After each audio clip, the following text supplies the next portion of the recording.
Today is 1st February, Wednesday, and this is your day 14 of SSC JEE mains preparation. आज की video दो parts में divided होगी। पहले पार्ट में मैं आपको आज का लाइफ पर्पस बताऊंगा कि आज आपको क्या क्या टॉपिक कंप्लीट करने हैं, क्या क्या रिवाइज करना है।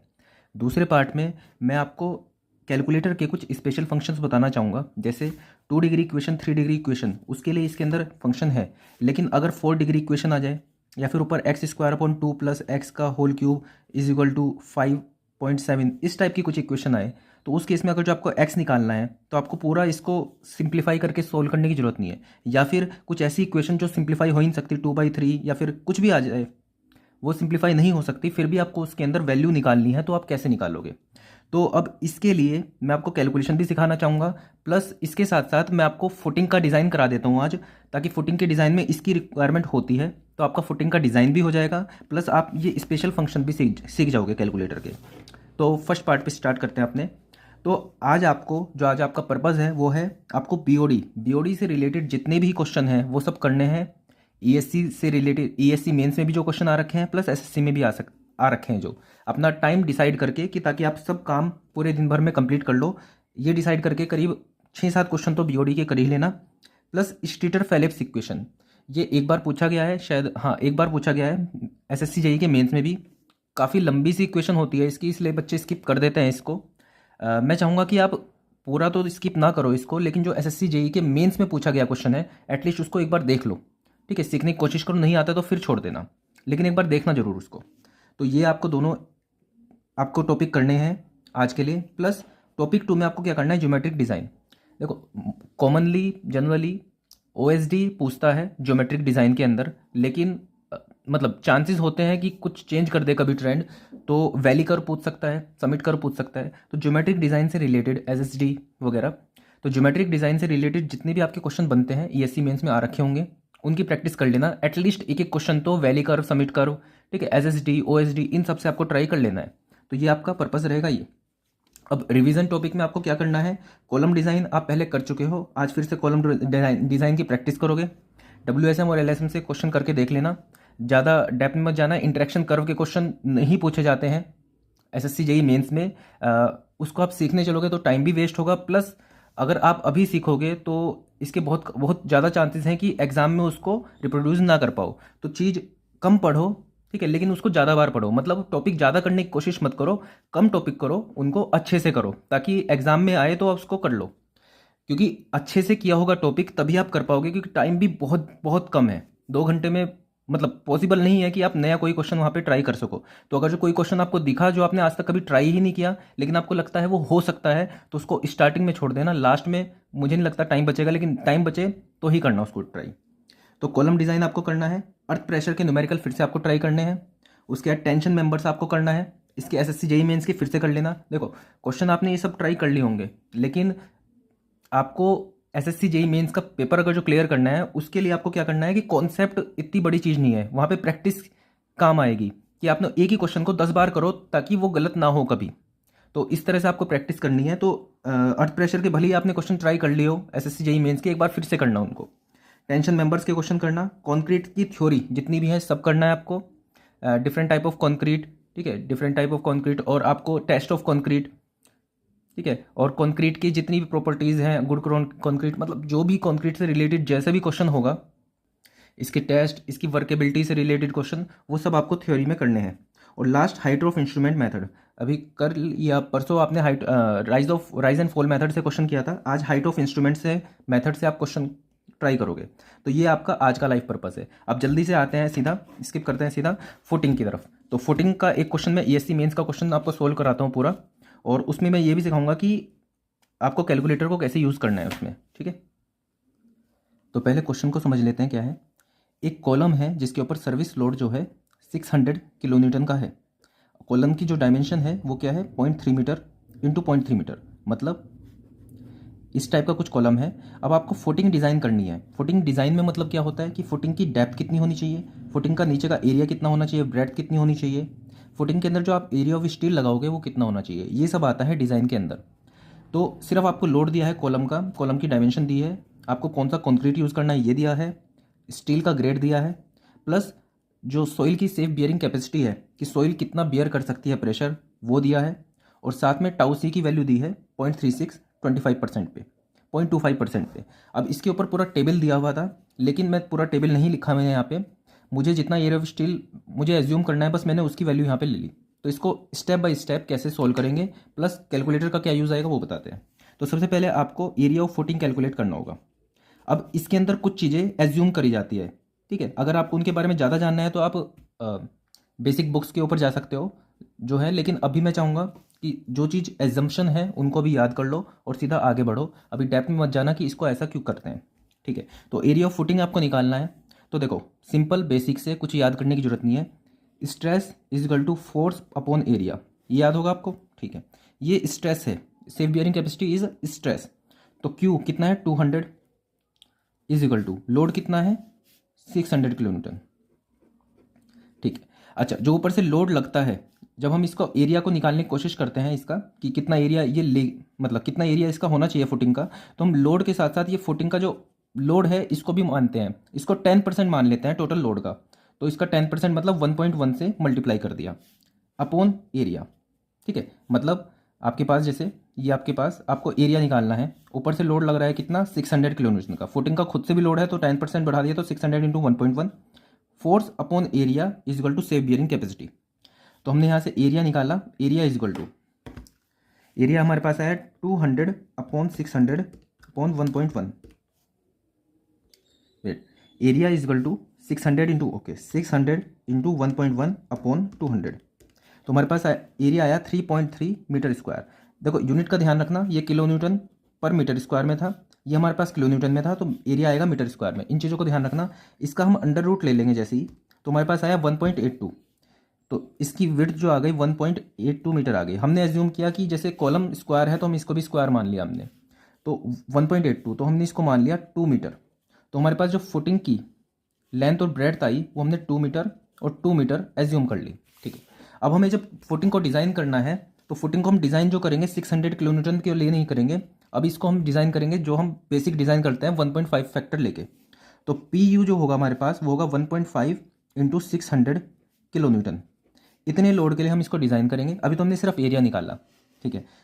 और उसके बाद क्या होगा, देखो इसको समझते हैं थोड़ा कि लोड ऊपर से ये लग रहा है, ठीक है। अब नीचे से सॉइल भी अपना प्रेशर मारेगी ऐसे, ठीक है। तो अब हम ये प्रेशर निकालने की कोशिश कर रहे हैं। ये जब प्रेशर आएगा ऊपर से तो ये फुटिंग जो होगी इस तरह से ऊपर मतलब जाने की कोशिश करेगी। तो इसको ऐसे समझ लो कि एक तरह से ये यहाँ पे इसको सपोर्ट मान लो, तो ये कैंटिलीवर की तरह इस तरह से जाने की कोशिश करेगी। तो यहाँ कैंटिलीवर की तरफ जाने की कोशिश करेगी तो यहाँ पे फेल हो सकती है। तो नीचे कितना फोर्स लगे, इसको उल्टा करके देखें तो मतलब ऐसे ऊपर से फोर्स लग रहा है, ठीक है। यहाँ पे सपोर्ट है तो इस यूडीएल की वैल्यू निकाल रहे हैं हम। यहाँ पे इस यूडीएल की वैल्यू निकाल रहे हैं कि कितना यूडीएल होगा इसके ऊपर। तो मतलब इसको हमने उल्टा करके देखा तो यहाँ पे ये यूडीएल की वैल्यू निकाल रहे हैं एक तरह से हम। तो कितना आएगा, मतलब यहाँ पे प्रेशर की वैल्यू निकाल रहे हैं हम कि कितनी ऊपर की साइड लगेगी। तो प्रेशर कितना होगा, pressure equal to force upon area. Force कितना है 1.5 इंटू 600, एरिया कितना है 2 इंटू 2 4। तो ये कितना आया 1.5 इंटू 600 अपॉन 4। ये मेरे पास आया 225 किलो न्यूटन एरिया था पर मीटर स्क्वायर पी यू। तो इसे डब्ल्यू मान लो। तो हमारे पास कितना आया, जो नीचे की साइड से प्रेशर लग रहा है वो कितना आया 225 kilo newton per meter square. ध्यान रखो इस बात का कि जो सेफ बियरिंग कैपेसिटी थी वो 200 थी, ये आया 225। तो इसको ये नहीं सोचना है कि सेफ बियरिंग कैपेसिटी से ज़्यादा आ गया, ये ज़्यादा नहीं आया, आएगा कम ही, लेकिन हम डिज़ाइन फुटिंग को इससे ज़्यादा के लिए कर रहे हैं कि सेफ बियरिंग कैपेसिटी भले ही सॉइल की इतनी है लेकिन हम उसको ज़्यादा के लिए डिज़ाइन कर रहे हैं। इसके रीज़न जो होंगे आप स्टैंडर्ड बुक में देख लेना, लेकिन जो ऊपर की साइड प्रेशर हम मानेंगे वो मानेंगे 225 kilo newton per meter square. इतना हो गया। आगे बढ़ते हैं। हमने एरिया ऑफ फुटिंग निकाल दिया, width and length of footing निकाल दिया, प्लस जो नीचे से प्रेशर लग रहा है ऊपर की साइड वो निकाल दिया। बस यहाँ पे खत्म, बहुत ईजी आगे। तो अगर हमें डिज़ाइन करना है तो हमें क्या क्या चीज़ें करनी थी, एक तो हमें इसकी फुटिंग की लेंथ एंड ब्रेड्थ निकालनी थी, पहला पॉइंट हो गया। दूसरा पॉइंट हमें निकालनी है डेप्थ, फुटिंग की डेप्थ कितनी रखेंगे। तो अब डेप्थ के लिए हम काम करेंगे, उसके बाद हम निकालेंगे एरिया ऑफ स्टील। तो डेप्थ निकालने के लिए हम सबसे पहले करते हैं शेयर का यूज़ करते हैं कि ये शेयर में फेल नहीं होनी चाहिए। फुटिंग को हम शेयर में सेव करना चाहते हैं क्योंकि बेंडिंग मोमेंट उतना नहीं पड़ता है उसके ऊपर। तो हम शेयर में इसको सेव करने के लिए पहले शेयर के हिसाब से हम डी निकालेंगे। तो कैसे निकालेंगे शेयर के हिसाब से डी, तो ये समझो कि देखो इसको इस तरह से बना लिया कि ये ऊपर से लोड है, ये कॉलम है, यहाँ पे फुटिंग है। इसको हम अगर जो ऊपर से प्लान से देखेंगे, ऊपर की साइड से देखेंगे तो फुटिंग कुछ ऐसे होगी और यहाँ पे कॉलम आपको इस तरह से दिखेगा अगर हम ऊपर से देखने की कोशिश करेंगे इसको, ठीक है, प्लान कुछ ऐसे आएगा। तो कॉलम कितना है, 0.3 मीटर, 0.3 मीटर। अब इसको थोड़ा बड़ा करके दिखाता हूँ। अब ध्यान से समझना चीज़ों को, डायग्राम समझ में आ गया तो सारी कैलकुलेशन बहुत ईजी है। शेयर के लिए जो क्रिटिकल सेक्शन होता है, मतलब सबसे ज़्यादा जो शेयर आती है वो डी पे मानते हैं हम। ये जो कॉलम होता है उसके फेस से डी डिस्टेंस पे, तो हमारे पास ये हमारा क्रिटिकल सेक्शन होगा। अब यहाँ पे क्या करने की कोशिश करेंगे, देखो ये जो फुटिंग है, फुटिंग के नीचे की साइड से ऊपर की साइड लग रही है फोर्स। जैसे ये फुटिंग है आपकी, ठीक है, तो नीचे की साइड से ऊपर की साइड फोर्स लग रही है, मतलब जमीन से ऊपर की साइड लग रही है। कॉलम यहाँ पे ऐसे लगा रहा है और इस साइड में से ऐसे उठने की कोशिश कर रही है, मतलब कॉलम यहाँ पे लगा रहा है तो ये ऐसे उठने की कोशिश कर रही है सब तरफ से, यहाँ से। तो क्या होगा, जब ये यहाँ से ऐसे उठेगी, ये यहाँ से ये वाला पार्ट ऊपर उठने की कोशिश करेगा, ठीक है, ये वाला, सिर्फ ये वाला पार्ट ऊपर उठने की कोशिश करेगा। जब ये ऊपर उठने की कोशिश करेगा तो यहाँ पे क्रैक आएगी, ये क्रैक आएगी। तो अभी हमें देखना है कि यहाँ पे कितनी शेयर स्ट्रेस जनरेट हो रही है। तो इसको आपको इस तरह समझना है कि मान लो एक कैंटिलीवर है, कैंटिलीवर के इस साइड ये लेंथ है, इसके ऊपर यूडीएल लग रहा है, तो इस यूडीएल की वजह से नीचे जा रहा है, तो इस जगह पे कितनी स्ट्रेस है। अब ऐसे समझो इसको, ये जो पूरा पार्ट है, ये पूरा पार्ट है, इधर वाला ऐसे समझो कि यहाँ पे फिक्स्ड हो रखा है। इधर वाला जो पार्ट है, ठीक है, यहाँ से इसको फिक्स्ड कर दो। अब यहाँ से फिक्स्ड करने के बाद अब ये ऊपर उठने की कोशिश करेगा, ऐसे ऊपर उठने की कोशिश करेगी ये। अब ये ऊपर उठने की कोशिश करेगा तो इस जगह पे कितनी शेयर स्ट्रेस जनरेट होगी वो देखते हैं। तो हमने कैसे किया था, अगर हमें इस जगह पे निकालना है तो हम क्या करते थे, यूडीएल को, डब्ल्यू को इस लेंथ से मल्टीप्लाई कर देते थे। और यूडीएल क्या होता था, किलो न्यूटन पर मीटर, ठीक है। क्यों, क्योंकि हमने इस साइड वाली बात नहीं करी, इधर हमने यूनिट मान के चले थे। तो हम यहाँ पे क्या करेंगे, यूडीएल जो क्या है इसका 225, ये यहाँ पे kilo newton per meter square है, इंटू दिस, ये लेंथ, इंटू ये लेंथ। अच्छा ये लेंथ तो हमें पता है कितना है, 2 मीटर, चलो 2 इंटू 2 मीटर, इंटू ये लेंथ। अब ये लेंथ निकालनी है हमें, ये लेंथ कैसे निकालेंगे हम, ये देखो समझो, टोटल 2 है, 2 का आधा कितना होगा 1, ठीक है, 2 का आधा हो गया 1 मीटर, ठीक है। अच्छा 2 का आधा हो गया 1 मीटर। अच्छा ये 0.3 है, ठीक है, 0.3 का आधा कितना होगा 0.3/2। तो हमने 1 में से 0.3/2 माइनस कर दिया तो हमारे पास इतनी आ गई। दोबारा समझो, 1 का आधा हम यहाँ पे पहुँच गए, सिर्फ इतनी बात करी हमने। इसमें से हमने ये माइनस कर दिया तो हमने यहाँ पे पहुँच गए, ठीक है। लेकिन हमें ये एरिया नहीं चाहिए, हमें चाहिए ये वाला एरिया, तो हमने माइनस डी भी किया। तो हमारे पास ये जो इसकी लेंथ आई वो कितनी आई, 1 का आधा 1/2 माइनस 0.3/2, माइनस डी भी करना पड़ेगा हमें क्योंकि डी डिस्टेंस पे इसका क्रिटिकल सेक्शन आता है। तो ये कितना आ जाएगा, 1 माइनस 0.3/2। तो 1 माइनस 0.3/2 हो गया 0.85 माइनस डी। या फिर इसको ऐसे भी समझो कि total length minus 0.3, 2 minus 0.3/2 minus D. या तो ऐसे याद कर लो या फिर इस तरह से देख लो कि पहले आधे में पहुंचे, आधे में से 0.3/2 माइनस किया, फिर उसमें से डी माइनस किया, तो हमारे पास तब ये लेंथ आई। तो कितना हो जाएगा, 2 माइनस 0.3/2, 0.85। तो ये वाली लेंथ हमारे पास हो गई 0.85 माइनस डी, ठीक है। तो हमने क्या निकाल लेते हैं, हम शेयर फोर्स निकाल लेते हैं, ऊपर कितनी लग रही है, V इजकल टू 225, इसके ऊपर जो स्ट्रेस है पूरी, इंटू 2 इंटू 0.85 माइनस डी, इतनी शेयर फोर्स लग रही है इसके ऊपर, ठीक है। अब इसके ऊपर पूरी जो शेयर फोर्स लग रही है इस तरह से लग रही है ऊपर की साइड। अच्छा अब इस जगह पे अगर जो हमें शेयर स्ट्रेस निकालनी है तो शेयर स्ट्रेस कैसे निकालेंगे कि फोर्स ऊपर की साइड ऐसे लग रही है, तो शेयर स्ट्रेस क्या होगी इस सरफेस पे, ठीक है, इस सरफेस से डिवाइड कर देंगे तो हमें पता चल जाएगा कितनी शेयर स्ट्रेस है। तो यहाँ पे क्या करेंगे, हमने यहाँ पे शेयर फोर्स तो निकाल ली, लेकिन ये जो नीचे की साइड इस तरह से होगा, इसको कैसे समझाएं कि हमने ऊपर की साइड शेयर फोर्स तो निकाल ली लेकिन इसका एरिया से डिवाइड करेंगे, कौन सा, ये वाला एरिया। अच्छा ये वाला एरिया कैसे निकलेगा, तो हमें इस फोर्स को इस एरिया से डिवाइड करना है। ये एरिया कौन सा है, ये है ये लेंथ और नीचे वाली डी। आई होप आप समझ गए होंगे कि ये इस तरह से लंबी निकली हुई थी, इसको मैंने बड़ा करके दिखा दिया। तो इसको ये लेंथ और इस डी से डिवाइड करना है। तो हमारे पास जो शेयर फोर्स आई थी वो कितनी आई थी, 225 into 2 into 0.85 minus D upon 2 into D. तो हमारे पास कितनी आई, टो वी। ये हमारे पास शेयर स्ट्रेस आ गई कि यहाँ पे इस एरिया पे, मतलब इस एरिया पे स्ट्रेस कितनी जनरेट होगी।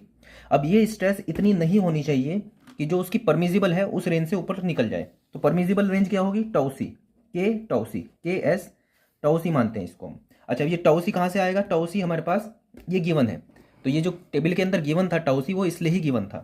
तो टाउ सी कितना है 0.36 0.25% पे। अभी हमने एरिया ऑफ स्टील तो निकाला नहीं, तो हम क्या करेंगे, एज्यूम करेंगे कि 0.25% हमारे पास एरिया ऑफ स्टील है, तो उससे हम 0.36 हम मान लेंगे कि जो टाउ सी की वैल्यू है 0.36 है।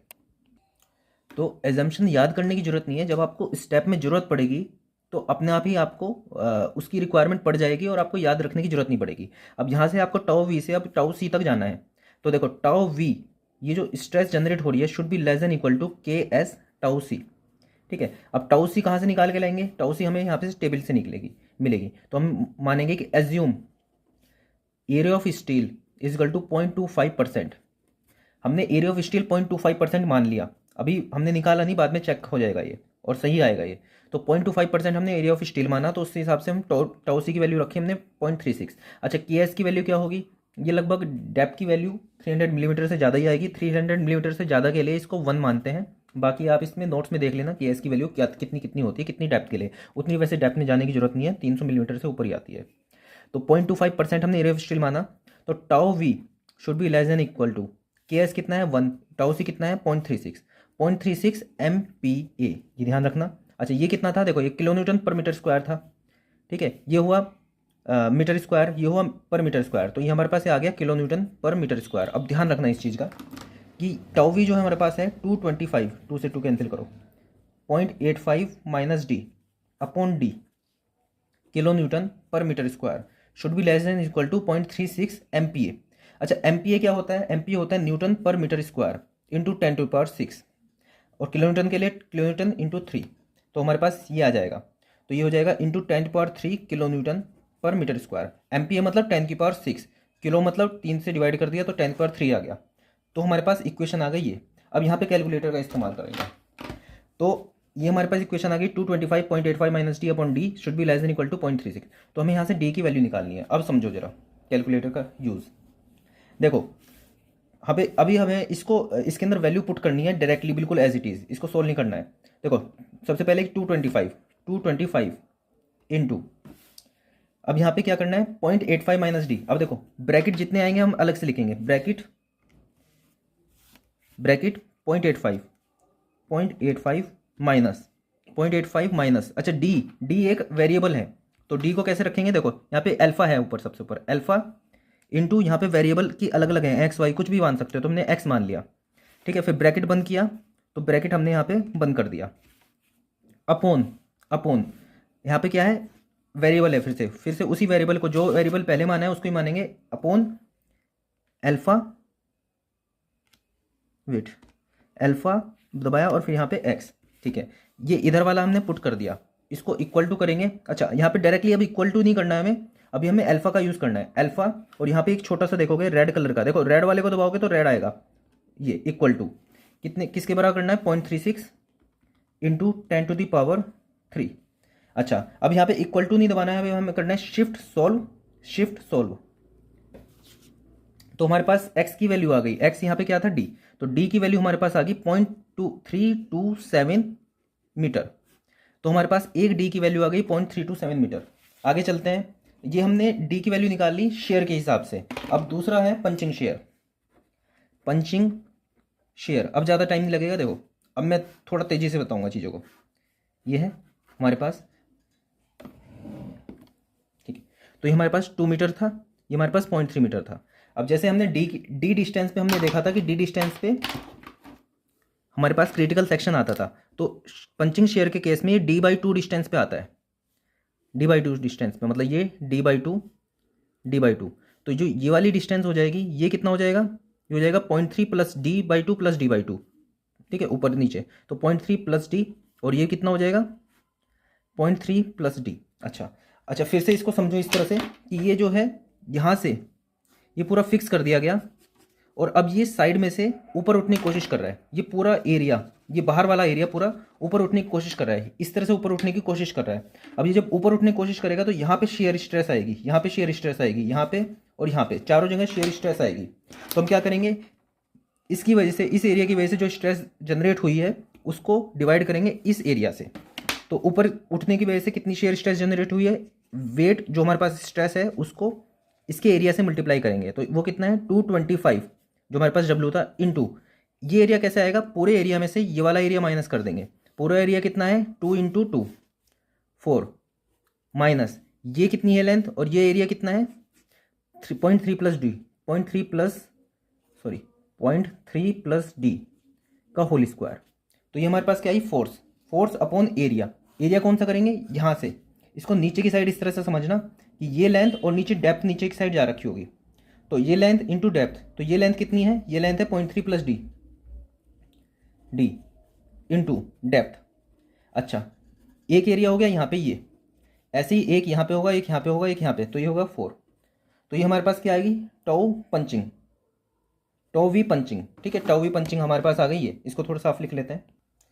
तो जैसे हमने टाउ शेयर को देखा था, ऐसी टाउ वी पंचिंग आ गई। अब ये जो स्ट्रेस है परमिजिबल से ज़्यादा नहीं होनी चाहिए, तो tau V punching should not be, मतलब should be less than equal to K S punching tau C punching. ठीक है, अच्छा टाउ सी पंचिंग का जो फॉर्मूला होता है वो क्या होता है, इसको याद रखना है 0.25 रूट एफ सी के LSM के केस में। ठीक है, अच्छा KSP क्या होता है यहाँ पे, KSP जो हमारे पास होता है यहाँ पे, ये होता है 0.5 प्लस बीटा, और बीटा क्या होता है कॉलम का B/L। तो हमारे पास 0.5 प्लस कॉलम कितना है 0.3/0.3, मतलब छोटी वाली ऊपर रखेंगे बड़े वाली नीचे रखेंगे, तो ये कितना हो गया 1, तो 1.5। अच्छा जो बीटा की वैल्यू, जो इस पूरे की वैल्यू होती है should not B greater then 1, तो बीटा ये कितना आ गया ये हो गया 1, तो 0.5 प्लस 1 इक्वल टू 1.5। तो या तो 1 से छोटी होगी हमेशा वैल्यू, 1 या फिर 1 से छोटी होगी। तो यहाँ पे 1.5 आ गया, तो इसको हम 1 मान लेंगे। अगर यहाँ पे ये 0.5 प्लस 2 आता, 0.2 आता, 0.7 आता, तो हम यहाँ 1 की जगह 0.7 लेते। आई होप आप समझ गए होंगे। तो tau VP should be less than equal to KSP हो गया 1 इंटू 0.25 अंडर रूट FCK कितना था 25। तो हमारे पास tau VP less than equal to root 25 5 हो गया इंटू 0.25, ये हो गया 1.25 MPa। अब इसको इसके बराबर रखेंगे, इन दोनों को बराबर रखा। अच्छा ये किलोमीटर पर मीटर स्क्वायर में है, ये MPa में, तो इंटू 10⁻³ करेंगे तो ये भी किलोमीटर पर मीटर स्क्वायर में आ जाएगा। अब देखो ये बड़ी सी इक्वेशन है, इसको आप वैसे सोल्व करना चाहोगे नहीं होगी। अब इसको फिर से अल्फा वाला यूज़ करेंगे, तो इसको देखो ध्यान रखना है, ब्रैकेट याद रखना कितने ब्रैकेट आप लगा चुके हो। ठीक है, यहाँ से स्टार्ट करते हैं। पहले हमने ब्रैकेट लगाया, एक ब्रैकेट यहाँ पे लगा लेते हैं अलग से, 4 माइनस, फिर से ब्रैकेट आएगा 0.3 प्लस, यहाँ पे डी है तो यहाँ पे अल्फा एक्स मानेंगे, अल्फा इंटू एक्स। ठीक है, और उसका फिर ब्रैकेट लगाया वापस से, फिर हमने स्क्वायर किया, और फिर 2 ब्रैकेट आ गए तो एक ब्रैकेट और हटाना पड़ेगा हमें, एक ब्रैकेट और लगा दिया, इंटू 225 अपॉन। ठीक है, अब यहाँ पे हमने एक ब्रैकेट लगाया तो एक ब्रैकेट अलग से लिख लिया हमने। ठीक है, 4 इंटू डी मतलब अल्फा एक्स, ठीक है, इंटू 0.3, एक ब्रैकेट और लगाएंगे अब यहाँ पे 0.3 प्लस अल्फा एक्स ब्रैकेट, इसमें बहुत गलतियाँ होती हैं। ठीक है, अल्फा इक्वल टू, सीधा इक्वल टू नहीं दबाना है, अल्फा इक्वल टू दबाना है 1.25 इंटू 10⁻³ देखते हैं मुझसे सही हुआ है कि नहीं। इसको शिफ्ट सॉल्व, सिंटैक्स एरर, कहीं गलती की है मैंने। चलो एक बार और ट्राई करते हैं फुल एक्यूरेसी के साथ। Bracket 4 minus bracket 0.3 plus alpha X bracket square bracket into 225 upon 4 upon alpha X upon bracket 0.3 plus alpha X bracket alpha equal to 1.25 into 10⁻³। ठीक है, शिफ्ट सॉल्व 0.283, तो ये आ गया 0.283। तो डी जो होगा should be greater than equal to 0.283। पहले हमने जब निकाला था कितना आया था, वो आया था 0.327 मीटर। अच्छा तो अब हमने देख लिया कि 0.3 से तो ज़्यादा ही आ रहा है। ठीक है, 300 मिलीमीटर से ज़्यादा आ रहा है। ये हमने पंचिंग से देख लिया, हमने शेयर से देख लिया, बेंडिंग मोमेंट से भी देख लेते हैं इसको। तो जिससे सबसे ज़्यादा आएगा वो मान लेंगे, वैसे शेयर से ही सब ज़्यादा आता है। बेंडिंग मोमेंट की बात करते हैं। बेंडिंग मोमेंट और आसान है, वापस से डायग्राम बनाते हैं अपना। ये हमारे पास आ गया, ये 0.3 है, ये पूरा 2 है। बेंडिंग का जो हमारे पास क्रिटिकल सेक्शन होता है वो कॉलम के फेस पे होता है। तो अब इसके अंदर क्या करेंगे, वापस से यूडीएल की तरह ही करेंगे, यूडीएल इंटू इसका एरिया इंटू ये डिस्टेंस। अब हम बेंडिंग मोमेंट लिखेंगे इस जगह पे, तो बेंडिंग मोमेंट यहाँ पे कितना आएगा तो उसके लिए हमें ये निकालना पड़ेगा, ये कितना होगा 2 माइनस 0.3/2। ठीक है, ये कितना आ गया 2 माइनस 0.3/2, 0.85। तो यहाँ से ऊपर की साइड जो लग रहा है उसकी वजह से इस जगह पे बेंडिंग मोमेंट कितना आ रहा है वो देखते हैं। तो लोड कितना है 225 यूडीएल मान लेते हैं इसको, इनटू ये लेंथ 2, ये लेंथ 0.85। अच्छा, अब सेंटर से ये डिस्टेंस करेंगे, जैसे कि आप मोमेंट लेते हो, इंटू 0.85/2। तो हमारे पास ये आ जाएगा 225 इंटू 0.85 स्क्वायर, तो ये आ जाएगा 162.56 किलो न्यूटन मीटर। यूनिट का ध्यान रखना स्पेशली। अब मैं थोड़ी कैलकुलेशन स्किप करूंगा क्योंकि वीडियो बहुत लंबी हो चुकी है। तो इतना मोमेंट यहाँ पे आ रहा है। अच्छा, एमयू लिमिटिंग कितना है इसका? एमयू लिमिटिंग जो होता है वो हमें पता है कितना होता है, Fe415 के लिए 0.138 FCK BD²। तो इसको हम इसके बराबर करेंगे 0.138 इंटू 25 इंटू बी कितना है ये 2000 मिलीमीटर में लेंगे, इंटू D² बराबर 162.56।